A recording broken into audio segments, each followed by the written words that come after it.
Hi, I'm Amanda McCoy Flanagan. And I'm Jenny Oliva Smith. Welcome to Soul Rising. On this podcast, you will hear honest, off-the-cuff, vulnerable conversations about all things love, loss, and connection. Deep and meaningful conversations sure to pull at your heartstrings and enlighten your soul. Again, welcome. It's time to let your soul rise. Hey, everybody. Welcome back to the Soul Rising podcast. Today, we have the lovely, beautiful, amazing, soulful Marsha Campbell. She is amazing. Love her so much. Ginny and I were on her show last summer. Was it that long ago?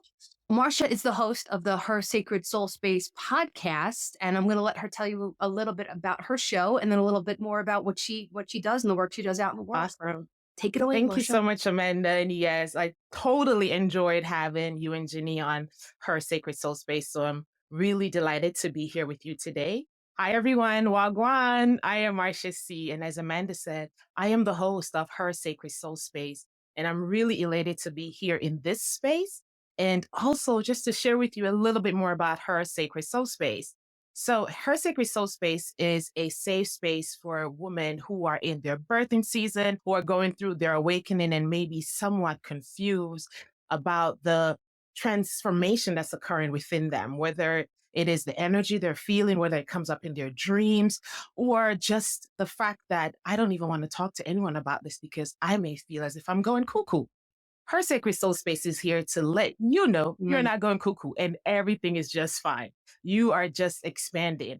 And I am so grateful that I have this space for these women. We are in season 2, Amanda. Season 2 starts this month, March. Right. And I'm excited about it because during the winter season, when I was resting and when I was talking to God, talking to Spirit, trying to figure out what we're going to do for the next season, what theme should we get it, something that we can dive deep into.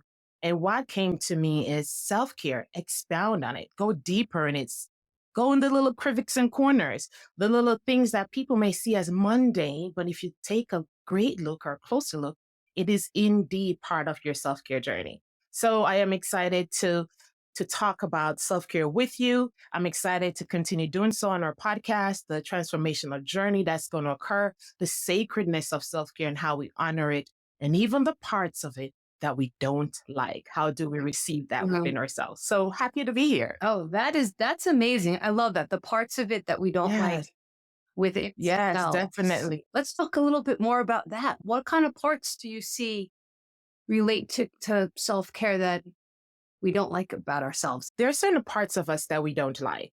And we tend to separate it from the good side. We always talk about, well, I am Marsha Campbell and I am the host of the such and such, but I'm also Marsha Campbell who also have problem with understanding and fully communicating love to herself and thinking that it has to come externally.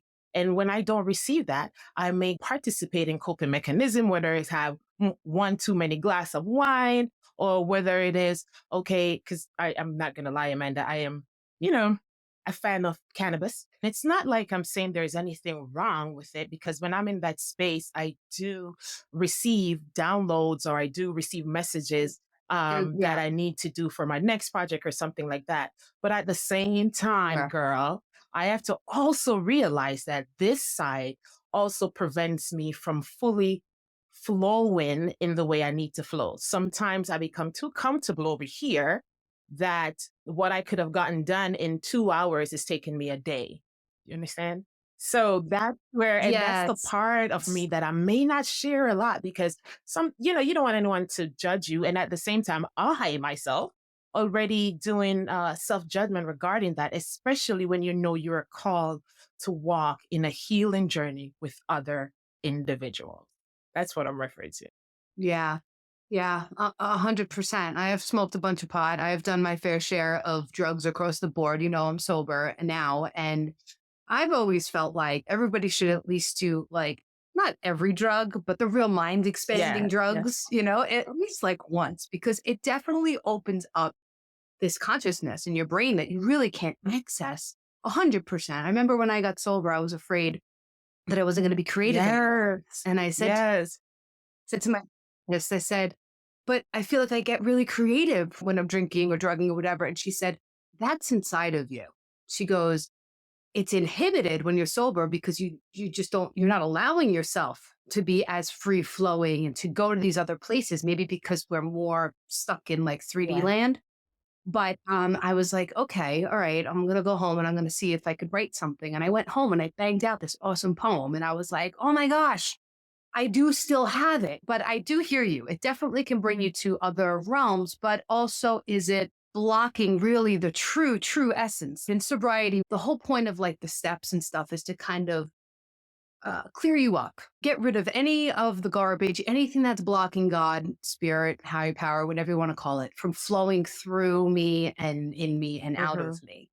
And if I'm ingesting any kind of substance for me, it's just for me, it inhibits that to a certain degree. Like when I meditate, I get to these places like that. It's just like, whoa. Like I was just away for a 2-day silent retreat by myself in Crestone, Colorado, which is in Southwest Colorado. It's known as a spiritual Okay. vortex.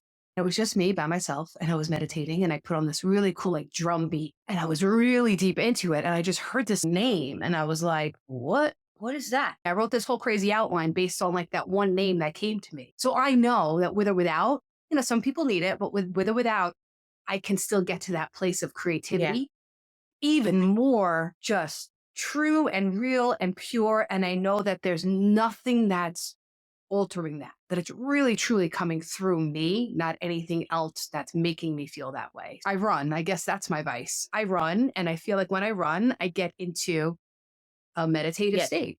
So it's the same thing. I could say, well, I could get there without running, but I like to run because it Right. enhances it. It's the same Hmm. thing. I totally agree with you. It's so funny because today, as I was getting my mind together to meet with you, and I just happened to pop on TikTok, and this young lady was having a live, and it was literally about this.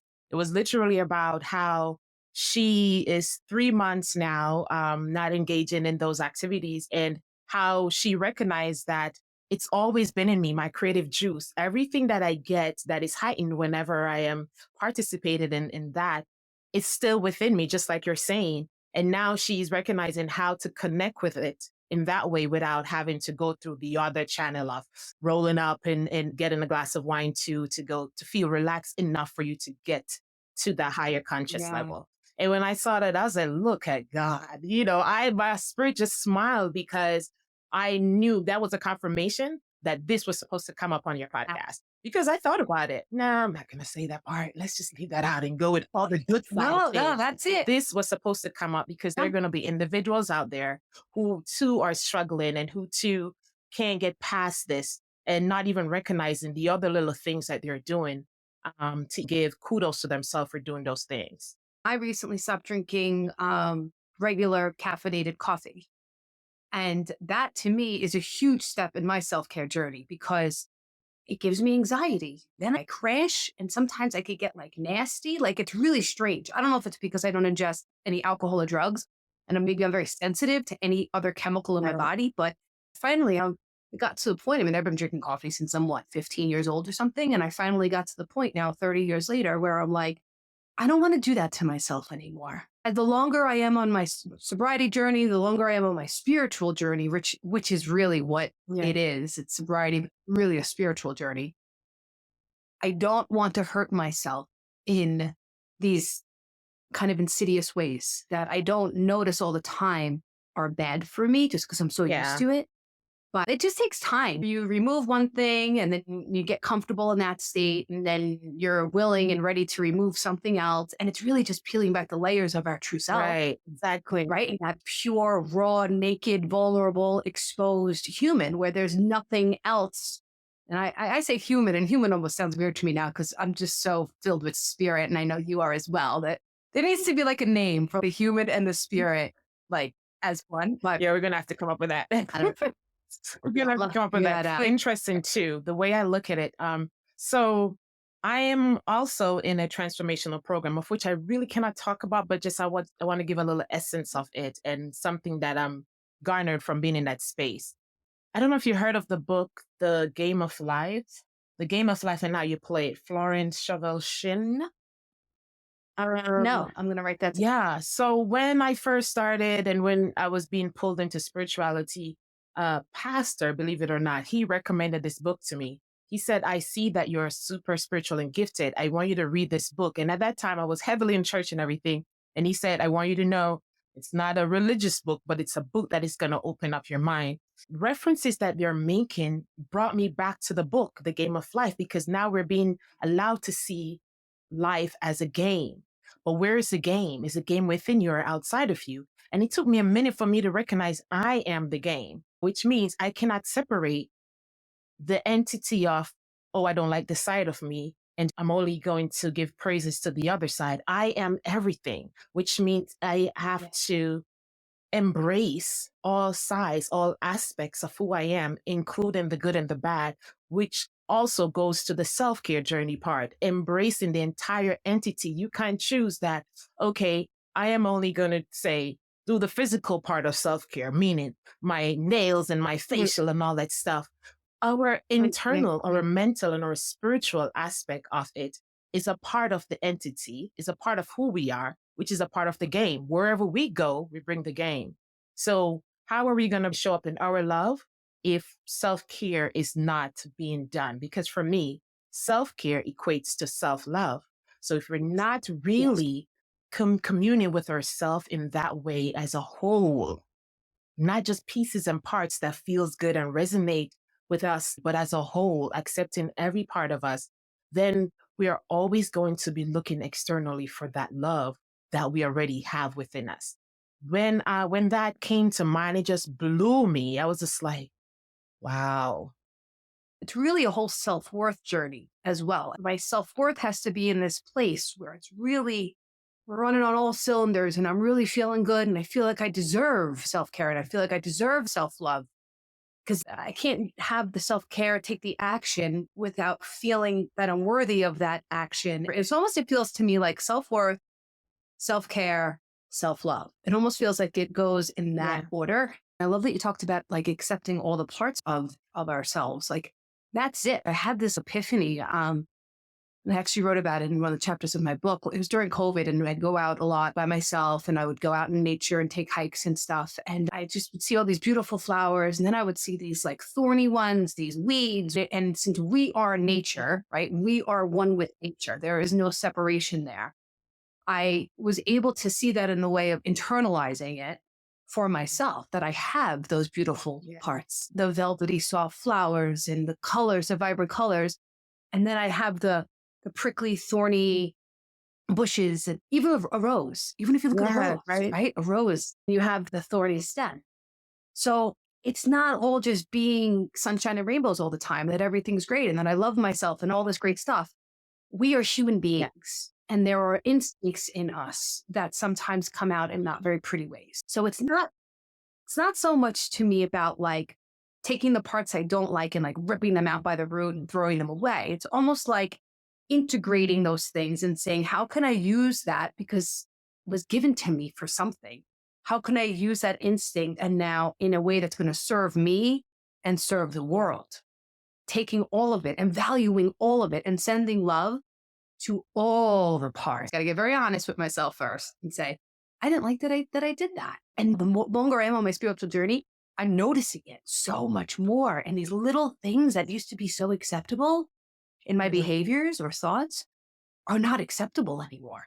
They're just not. And this stuff just takes time. You don't just wake up one day and have these kinds of conversations and have this awareness. It takes time. That's why it's a journey. Indeed. It also leads into the power of choice, where you make a choice now without resentment attached to it.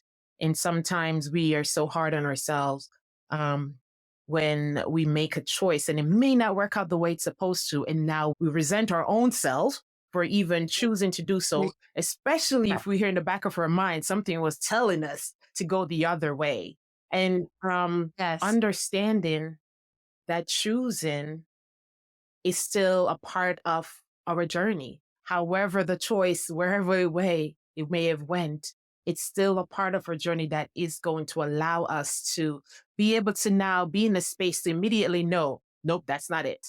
Immediately, you know, that's not it, because now you're more aligned with your truth and who you are and how you care for yourself when it comes on to choosing, regardless of whatever it is. It could be a beverage. It could be what to eat. It's how you see it being beneficial to you. How's it going to make you feel? I want to talk more about that. I think I've listened to one of Right. your Yeah, because share my the power. friends, we had a conversation about that last season, and the fact that it's coming back up now, especially in the program that I'm in, it just resonated even more. And to the point, I was like, I'm still having problems with this. I'm still having problems Mm. with the choice that I make and honoring them without resentment, regardless of whether or not others may see it as bad or not, you know? And just like you said, it takes time, and it's how you show up for yourself. That's the self-care part. How you Yeah. show up for yourself in the situations that you wish were different. It's such an empowering, I mean, the word power, power of choice, empowering. It's so empowering, especially to females. I'm very much into this, and I'm probably going to pick your brain when I start writing my next book. It's going to have a lot to do with the divine feminine energy and restoring the balance of that back on the earth. Do you think that maybe as females, we don't feel like we have that power of choice just by the nature of being female? That maybe throughout history, maybe we're carrying in our cells and the DNA something that we didn't have a lot of choice. Now we do. Now it's 2024.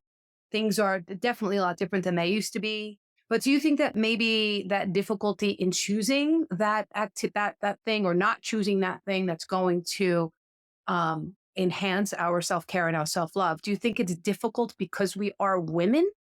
What do you think about that? Honestly, I don't think it's gender based. I just think it's basically your environment, society, home, community, church, whatever it is where you spend most of your time, where you get most tutelage from. And I think that's what we have used to help us to say, this is the way I have to be, not recognizing that we have the opportunity, the possibility of creating anything we want to create. We don't have to honor those thoughts or processes that were placed in us in our childhood and growing up, recognize thinking that that's the way it has to be. Now, with that being said, we all have power. And of course, we know feminine power. I'm very big on that. But we all have that power within us to choose. A lot of times, it's the outside voice that's preventing us from actually making the choice. And one of the things that I have written down, what's not choosing cost me or you? Meaning, when you're in a position and you figured, I'm not going to choose, I want to be neutral, I want to be Switzerland, you're actually still choosing. If you take a look at it, you're still Well, making a choice of not to show up in this way. And now it's for you to sit with that to see, how does that make me feel? Does it empower mm, me, or does it make me feel less than, or does it quiet my voice when I knew I had a good point? Or but it's just because I don't want to get into this type of situation, you know? So I really believe it's not the feminine thing. I just believe it's a you thing. It's a how were you raised thing? How did society impact you in such a way? And did you break away from it? Or are you still governed by it? What do you mm, think? This is what comes. yeah. That's just what I get. Because I am seeing both male and female that I know currently that have gone through similar journeys.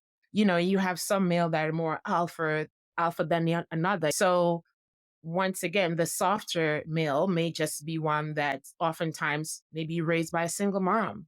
And so that side of him comes out more. And that side may also prevent him from making choices because maybe the mom was not somebody who was very decisive. That's just how I see a lot of intricate details that plays a role in how we show up in the power of choosing. But if I'm hearing it correctly, it's not so much necessarily the choice that is made, but getting honest with yourself about why you're making that choice.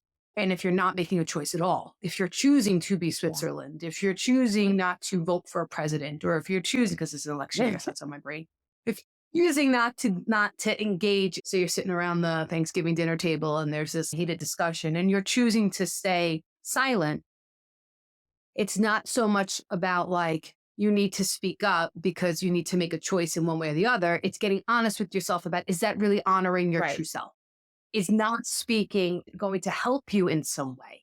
Right? Because also saying something could then come back to hurt you later. Exactly. So it's not about really non engaging or engaging. It's about, where is your soul really calling you to show up? Or will it be more beneficial to the energy and to the people around you if you don't say anything or don't take that action. Exactly. Exactly. Because listen, we got to preserve our energy. We have to preserve our energy and we have to know we have the ability to choose because our energy is unique and special. We have to see that about ourselves. That's also a part of our self care recognition, knowing your energy and how awesome and important it is to you. So when you are giving it to someone else in whatever shape or form, whether it's just by speaking or having intimate sessions and stuff like that, you're still giving that to someone. You have to choose, is it worth it to do so? Because now a Mm, part of you, it's about to go out there. It's about to go out in the atmosphere, to the universe. That part of your energy is out there. And if that person doesn't receive that energy, sometimes you can look as, man, I just wasted my time. Why did I even say that? Just to be honest yes, and real. yes, honest and real, and picking and choosing our Yeah. spots. Where is my energy going to be best spent? Yes. This is not anything to take lightly. I mean, like, we're living at a time in history where what we say, what we do, how we feel, the energy we put out there matters So, so much more than I think so many people realize. How much more powerful we are than people even yeah. think. When we say, oh, you're stronger than you think. No, you're more powerful than you think. That's where the strength Mhm. comes in. The things that I say, words hold so much power. The things that I say and do, as you too, as a podcaster, like anybody that's in this creating kind of world, the things that we put out there matter so much. I think, especially right now, since we're at this kind of like crossroads, it feels to me, of humanity, like, which way are we going to go? Are we going to go the more selfish, self centered, profit driven, greed, ego way? Or are we going to go the more loving, compassionate, kind, humanitarian, spiritual Yeah. way? So this stuff is not to be taken lightly. I'm so glad that you're Yeah, bringing all of this up especially with because the it's huge super. shift that's going on. I mean, nature itself is already telling us that something is happening and something is coming. Everybody's on high for the April 8th eclipse. And Mm, you see nature is showing up in a way and you recognize the shift. If you are sensitive enough, you will recognize the shift that is occurring. And that too is something you keep in mind to determine, do I give my energy off to other people? Because I have to preserve it for what is to come. So that's other mm, elements we could look at to help us to determine how we choose in the way we're showing up and to see that as a form of self care. definitely. It's definitely a form of self care. That's huge. I love it.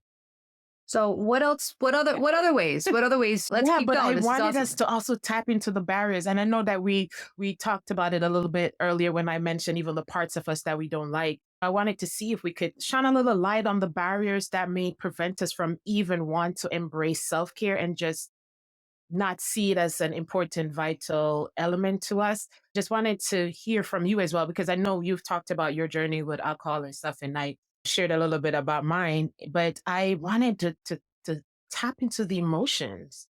Emotions to me Mm, are some of the hugest barriers when it comes on to self care. Because if we mm, don't have a great day, we come home and we normally would have gone running or even just walking or even just breathing, but we're still carrying what transpired at work or what transpired when you were out in the store and someone you had a weird encounter. You still have that within you. I wanted for us to talk about, like, how do we release that and also still continue on the journey of taking care of ourselves despite the emotions. That part I think is really hard as well to get into or even to dissect, and just to show up as brave towards facing your emotions and sitting in your emotion. It takes courage to me. So sure. Like the show is Soul Rising, all in on love, loss, and connection. And what we do here, as you know, is we explore all emotions. Ginny and I just taped a show yesterday together about the many faces of grief, we called it. And it was about feeling that pain, journeying into the loss, journeying into grief. All of our shows are about that, like going in, like how do we keep going in and in and in and be brave? Because those are our barriers, our thoughts, our brain. We are our own worst our own enemies. worst As enemies. these brains of ours, like they're so magnificent and amazing, but they also can torture us and really create that barrier. I love that you brought up that word barrier. For me, I think it's about non judgment. I think it's about allowing anything that I'm feeling, anything Mhm. that has happened in the day, any conversation I had, to kind of roll in and then like roll out. I like the word Mhm. discern. Discerning how I'm feeling, discerning what's going on in situations instead of getting fully emotionally charged and pulled into everything. That every single situation that goes on, the person at the store, like you just gave the example, or the person that cuts me off in traffic, or the email I get from such and such that I don't agree with, or that I don't like, or that I'm mad about, or Mhm. whatever. Kind of attaching, but not Exactly. attaching.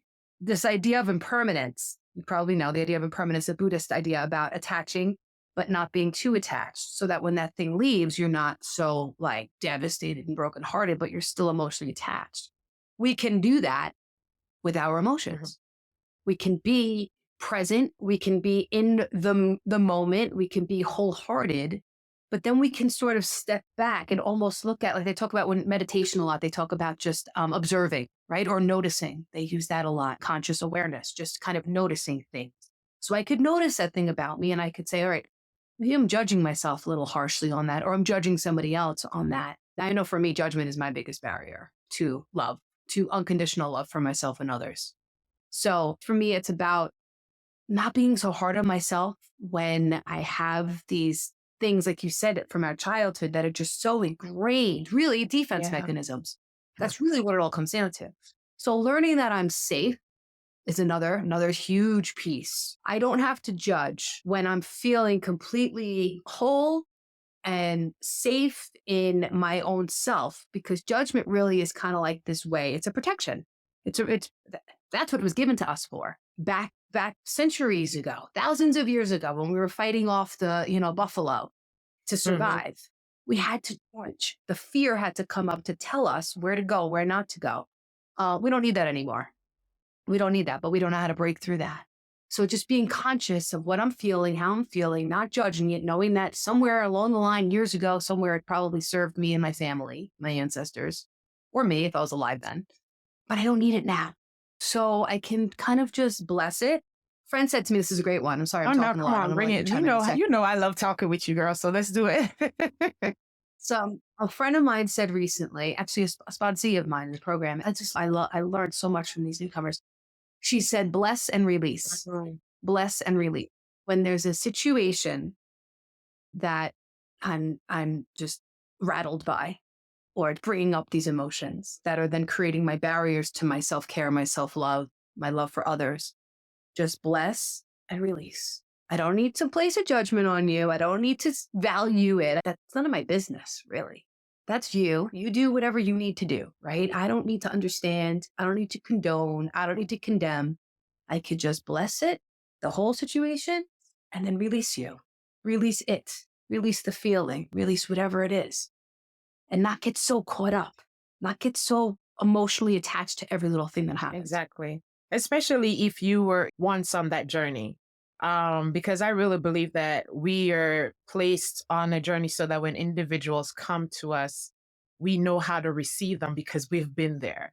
And if you've been there, Yeah. I'm speaking for myself, whenever I encounter someone that is going through what I've gone through, there's no way I can judge. It just give me more of the opportunity to open up myself, to pour into that individual so that she or he can know that, oh, this is beautiful. This just means that you're recognizing who you are, or you're connecting with yourself in a different way, but you're just not able to see it or pointing out at this moment. If we accomplish something, it needs to be huge in order for us to recognize it and to celebrate it. And the more that I am diving into this and wanting to connect with myself this entire year with this self care journey, the more I see the little things that shifts me, but I do not give honor to it. Mm. And even when it comes on to the emotions, just like for instance, I'm in the shower, it's winter time. I took a hot shower, put on my clothes and come out, and then you run into that bed and you cover up and you just, rubbing your hands together, rubbing your hands on your legs, and you're feeling the texture of your skin. And all of a sudden you feel as if you're a little girl again. And I embrace that feeling because that feeling makes me feel good. I never saw that as self care. I just saw that as, oh, that's just what I do. but not see the pleasure that I get from it. And this is taking me into an episode I did. It's just came out regarding pleasure principles. My girlfriend, Dr. Kia Fisher, was my guest. I expected her to go into, you know, dirty talks, pleasure. We want to talk about Mhm. pleasure. But she broke it down so beautifully to the point where I was like, oh my goodness, it's the little things that makes you Mhm. smile. Those are the little things that we overlook on our self-care journey. Yes. It's whether or not you decide after I finish running out, I'm going to stop and I'm going to get me a smoothie. And how it brings me back to when I used to skip, when I was a kid in the meadow, whatever it is, the little things. I Mhm. am learning to Mhm. embrace those little things to help me to overcome the barriers. So now I'm just taking the little things, the small things, even if it's me playing with my dog or recognizing when she wants to go out without her speaking, the pacing back and forth. And I've never seen it before. And I said, oh, she must want to go outside. Those are the things makes me feel good because I recognize it and I get to laugh. Those are the things that I use to help me currently overcoming the barriers. And I just wanted to point that out. I think that's just beautiful. Love that. Yeah. And it's so huge because we don't have any time these days, right? We're all distracted. Everybody's busy. Everybody's running a million directions. But really, just taking the time to be present with either your children or your spouse or your animals or nature or whatever it is, and just allowing yourself to go into that energy, into that sacred space. And I was remembering when I got sober, they said, if you want self esteem, do esteemable things. I didn't really understand the difference between self esteem and self worth. But I went and got myself like literally like a $5, $8 bouquet of Hmm. flowers. And I was looking at myself in a little apartment. And when I opened my door, I would see my kitchen table and I just put the flowers on the table. And every time I walked in for however long I did that, I saw those flowers and I said, you are worthy of those flowers. Just something because I felt like such a piece of crap when I got sober. And now I can still go there. I could still feel so bad about myself, right? So it's like those little tiny gestures, those gifts, those beautiful little gifts that we can give ourselves mean so much. I love the what you're talking about, like the connecting to your inner child really is what it sounded like. The inner child piece is so huge. I believe so much of our healing is about healing that inner child. And whatever childhood you had. Some of us had rougher childhoods than others. Some of us had really pleasant ones. But there's still work to be done, I believe. I don't care if you say you came from the Partridge Family, everything was great, everything was, all the holidays were beautiful, mom made it so special, whatever it is. I think there's still a difficulty in growing up. Adolescence, you're so uncomfortable in your own skin. If you look deep enough, everybody has something in their childhood that needs to be healed. That sensuality Hmm. too, that's such a divine feminine thing too, right? Like allowing ourselves to have that sensuality of just, wow, my skin feels really soft. Connecting to yourself. That is Yeah. self-care. Just connecting. Yes, indeed. And loving each parts of your body.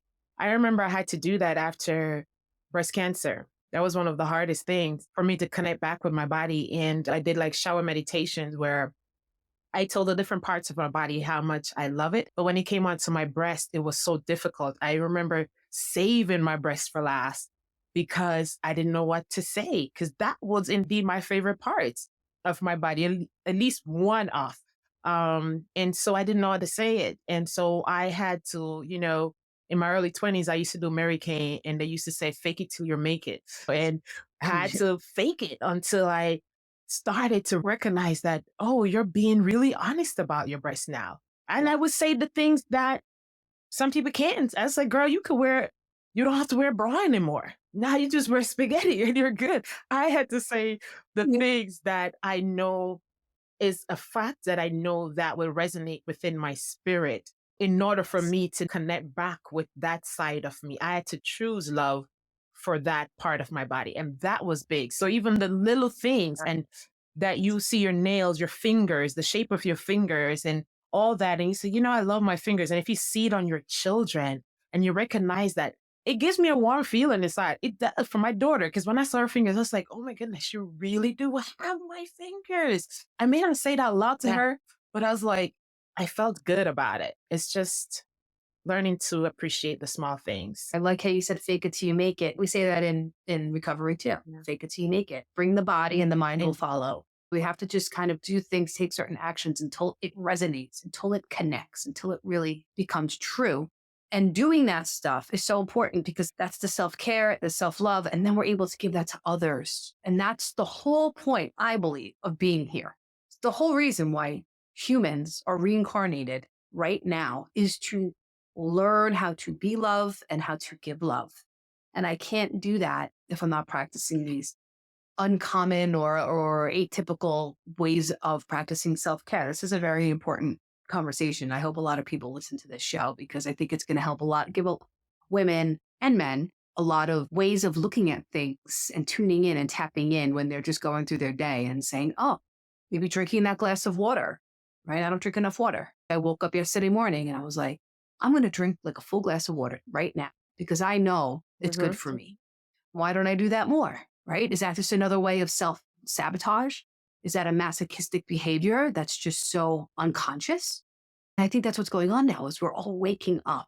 Well, most of us are waking up to noticing, becoming aware of I do that or I don't do that or I should do that in these little tiny ways that we think are little but really mean so Yeah. much. Yeah. When you were talking about love, something just hit me. And I was like, why am I going to talk about it? But okay, here go another part of Marsha's story. In December for my birthday, I did a shroom journey. And through that journey, I connected with my younger self. I saw her as if I was looking at my daughter. You know, when you see somebody like, I know that person. And I was like, oh Mm, my gosh, come here, who hurt you? And from that, I had revelations of things that I knew was in the back of my mind, but it just never came forth. I just didn't know how to put my hands on it or to make it seem real, but I just knew something occurred. And through that journey, I was able to have closure with the fact that something did occur. Now, what do you do? How do you go forth with it? Now I was in a space of how do I love myself? How do I love her? Because she was separated from me for so long. And it's like we just connected again. And I was so excited, Amanda. Days after, I'm just excited in the shower. I'm talking to my younger self, and I'm so excited. I'm like, what do you want to do? What do you want us to do? Like, we missed out on so many years of our life. How are we going to connect? And then that high went away. January, February, it went away. And now in March, I'm like, no, I don't want it to go back as if it's separate. I now got all pieces of me back together again. And I wanted to go forth in mm, that. I realized through that my love reservoir, that essence of me depleted and went away. Um, and now I'm finding it back to the point where I'm like, forget that. I don't care how those relationships did not benefit me. They never gave me the love that I was giving out to them, regardless of whether or not it was intimate friendship. It doesn't matter. I was showing up and pouring into you. You were around me for a reason. You enjoyed my vibration. You enjoyed how I made you feel, but just couldn't reciprocate mm. it. And now I felt as if I was in a space that I didn't even know how to reciprocate love back to me. I only knew how to give it to other people. And so I paused for a while.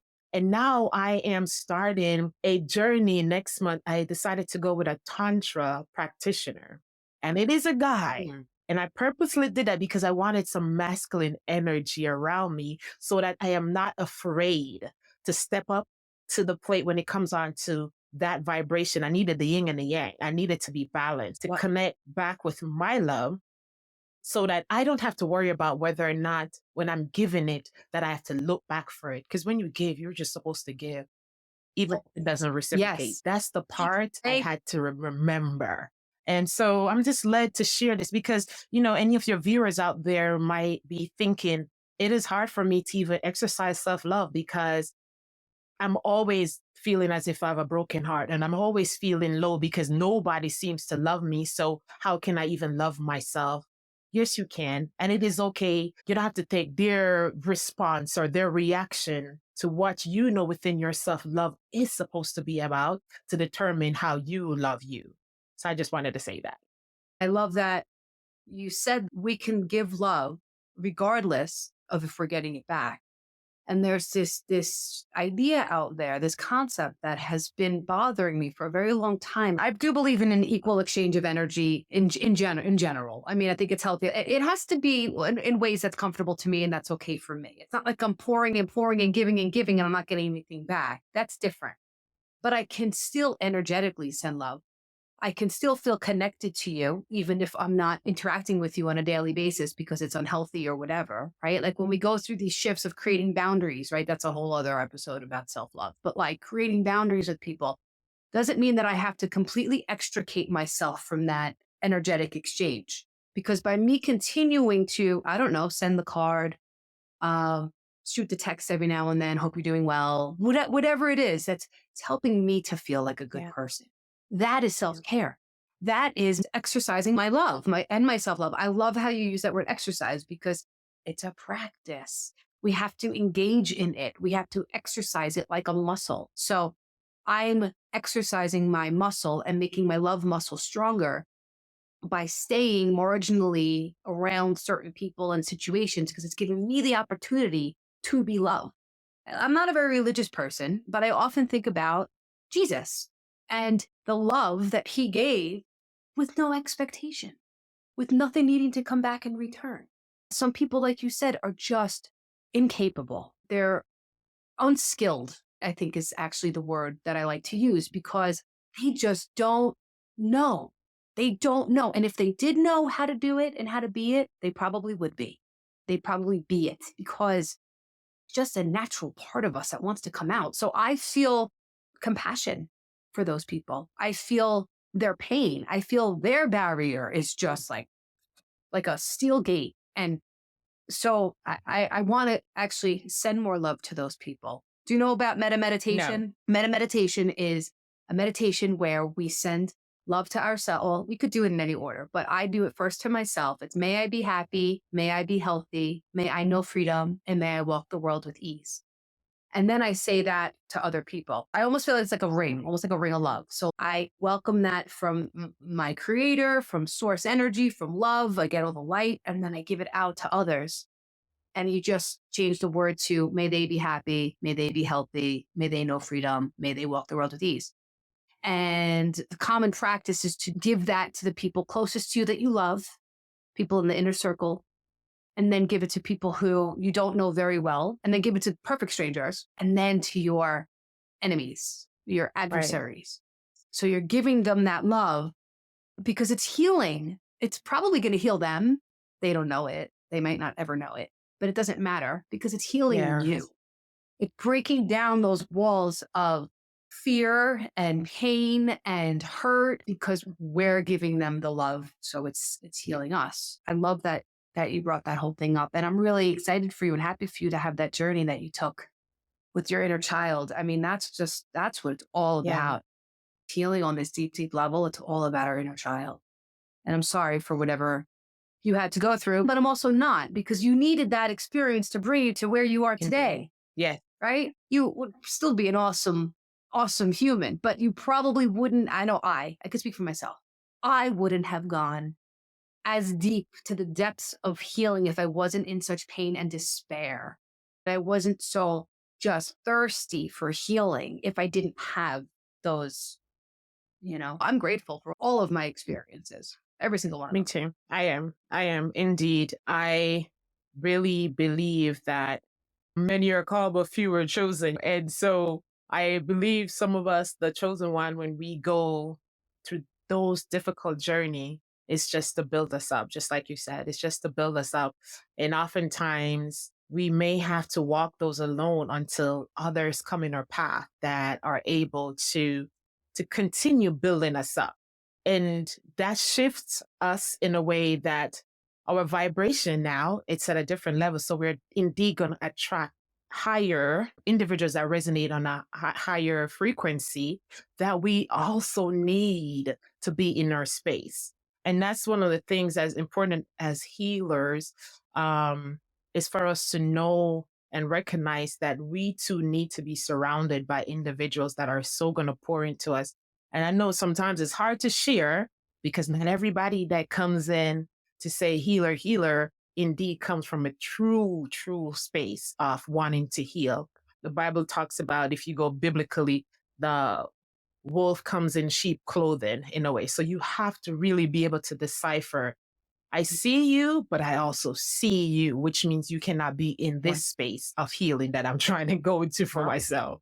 But yeah, I am grateful for my journey, and I look forward to what's going to transpire in April. To be honest with you, there are other things that I'm supposed to be doing, but it's on hold because of just this. My having to understand and recognize, care for myself in a way, and even choose the things that I do without resentment and recognizing it's still a part of me, so that it's not preventing me from moving forward into where I need to go because I am judging myself. And yeah, about the healer, being a healer. Like, yes, we have to help those that need us, but then we also, I know I have a ton of learning still. I have so much ahead of me, so much to learn and ways to grow and to heal, that I need those other people that can pour into me so then I can pour into Right. others. That's why we need each other. That's why there's 8 billion of us on this planet. If I had it all figured out by myself, I wouldn't need anybody else. So we all need each other, and we all need to love each other the best that we can on any given day. And when we can't, we have to have the self compassion and the non judgment so that we're not stuck there. That'll keep me there. That'll keep me there. And then I can't be of service. So, is there anything else? Anything else that you had jotted down or that you wanted to touch on? I just want to read this. It's a simple card. It says, you are making a difference every day. That's all it says. You're making a difference every day. It's a little note card that I can write out to a note to someone and then just secretly put it in their desk. I used to stick it in my daughter's bag. So when she goes to school, she will find it. I'm not quite sure if she I love it. what it did to her, but I know what it did for me. So I'm just going to leave that there. But it's important for us to remember only what we have chosen we see as love, or we can only love what we have chosen. So either way, you have to choose, because what you have chosen is what you see as love, and you only love what you have chosen. So love all of you, embrace all of you, see all of you, and continue to engage in your self-care journey and discover and rediscover things about you that you may have forgotten, and just learning to see it, just how awesome you are. That's what I would like to leave with your viewers and listeners at this time. That's just, let's embrace us. Every piece of us. Let's embrace us. Yeah. Marsha C. I wish she didn't live in Atlanta. What they call it? Yeah. Hotlanta? I wish she didn't live in Hotlanta. I wish she lived close, or I will live closer to you, because you're awesome. And I do feel like one day we're going to meet in real life. Oh, definitely. So where can people find you? Where can they hear your show? Definitely check us out. We're on all streaming platforms under Her Sacred Soul Space. You will find us there, and I look forward to you connecting with us. You could go to Spotify, Apple Podcasts, doesn't matter, we're on it. We also have a YouTube, Instagram, and TikTok. Everything is the same, Her Sacred Soul Space. I look forward to you connecting, sharing. Listen, we're trying to reach the mass here, so share our podcast with your friends and family, and also leave a comment so that we know how we're doing and how we can show up to serve you more on your journey, so that you too can help others on their journey. That's right. So it's all about. All right. I love you. You're amazing. You are such a special soul. All right, cool. All right, everybody. Thank you so much for joining us. We hope some of this resonated with you. Again, share it with your friends. Just get it out there. Like, I love it. You said, we're trying to share it with the masses. We're trying to wake people up, be a waker upper, kind of is what I say. Get it out there. If you like this, share it with your friends, and we'll see you in a couple weeks. Awesome. Thanks. Bye. Okay. Bye, Marsha. If this podcast resonates with you and you want to dive deeper, check out my blog, Get Real, all in on love, loss, and connection at AmandaMcCoyFlanagan.com. That's McCoy with a K. You can also follow me on Instagram at Amanda McCoy Flanagan. See you next. Until then, let that soul ride.